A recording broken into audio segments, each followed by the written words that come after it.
This round, I'm going to do a little bit of what I call doing the little truck maintenance. I try to do it at least every so often, every few weeks or so. Especially with since I try to do some of my own stuff, so I don't have to pay the shop to do it. It saves me some money. But what I'm doing, what I did just a while ago on my tires, I'll show you here. On this particular tires, most people run 105, 110 tires dry. These tires, you cannot do that because when you do, they like to say run them between 90 and 95 pounds because if you run them too high, you get what you call this washing effect on the outside edges. Really see it on that other side because I didn't know when I first got them on.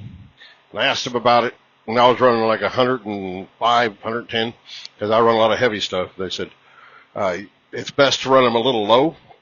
That way it runs evenly across there. So I run between 95 and 100 pounds. And being that we've had cold weather here lately, it always zaps air out of the tires. So make sure especially this time of year, when you go from warm weather to cold weather, you got to check that air pressure tire because it will deal. And also try to make sure on these that your valve stems, that one's up here, try to make sure that the one on the other side is over here, across from each other.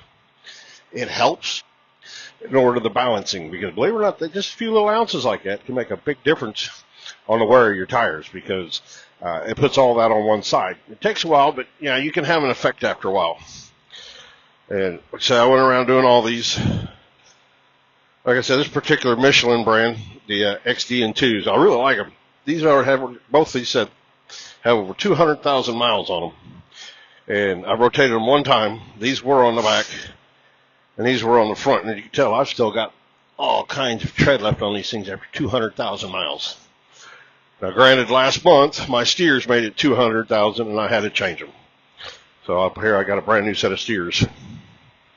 They just put on, and I like to run them at 105 because, like I said, I run a little heavy all the time. And these are those Michelin X-Lines. Really good tires. Really like them. Like I said, they about lasted me 200,000 miles for 2 years. Worked out really well. But that's kind of what we did on this one here. And then we got I greased my own truck too in between. Don't have to pay for it.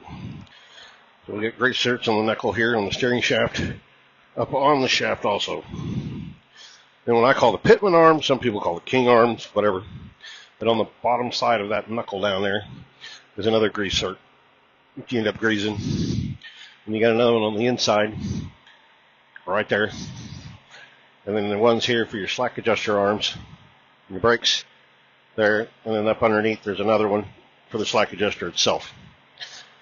And of course, way up underneath here for your lower arms, kingpin arms and pins, you get grease certs on the underneath side. It's a little bit of work crawling up underneath there, but it helps. And if you look up underneath here in the transmission, there'll be a little deal hanging down. And it's a grease cert for the throwout bearing. That way you can keep that from wearing out. And it's worked out pretty good so far. I've had the truck almost 3 years. It's got 725,000 miles on it. And it's just small things. Whoever parked here before me had a bit of an oil leak. I've got a small one. I had a seepage on my gasket. I got to get that replaced when I get back in. But other than that, pretty much got most of the same grease certs over here, that I end up having to do. It just helps to get up underneath here. That way you can also see what's going on with your truck and if you got anything else going on.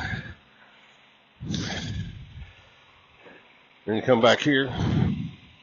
Excuse this guy's running his APU today. I'll go to the other side over here. It may help. But we also got the drive shafts. I had to replace one U-joint. And it's weird how that U-joint works because when it gets a little low on grease, you end up having to... and one thing I did forget about this fuel filter. I have a water separator on my fuel filter. So after it gets so much water built up every now and again. Oh, at least once, twice a week. Right here. Got this little valve here. Just open it up, and it spins the water in the filter and drains the water to the bottom. Then you can just drain it. I'll usually drain about half the fuel out that's in there. Make sure I get the water out.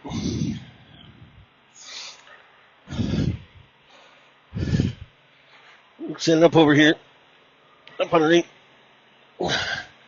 That's the main drive shaft that I worry about right there.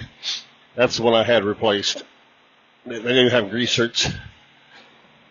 Right up underneath there, right there. All your U-joints. Then I've got another one up there that we did. It just spread back around over here. And here's the other end of this drive shaft. And back behind that one, going to my other rear end's another drive shaft. So you just, keep them greased up. That way they last a little bit longer. You ain't got to worry about them bearings burning up. But a little bit of work, but it saves me a lot of heartache in the meantime. Of course, we got more grease certs here for the S-cam shaft. Then of course your slack adjuster all the same as it was back there. Hey, here's my other drive shaft right here. Runs in the back here. But that's part of my maintenance. It's not a lot to it. While you're in there, you check your brakes, do everything else. Try to knock it all out in one. You can get all that done within about 30 minutes without a problem. Usually takes me about 20 to grease it up and check everything out. If I have to adjust the brakes, then it takes me a little bit longer. But, yep, that's part of my maintenance that I do. At least every time I take a 34-hour break and I got a lot of time, then I just sit back and go through everything on the truck. And, that's my deal on my maintenance.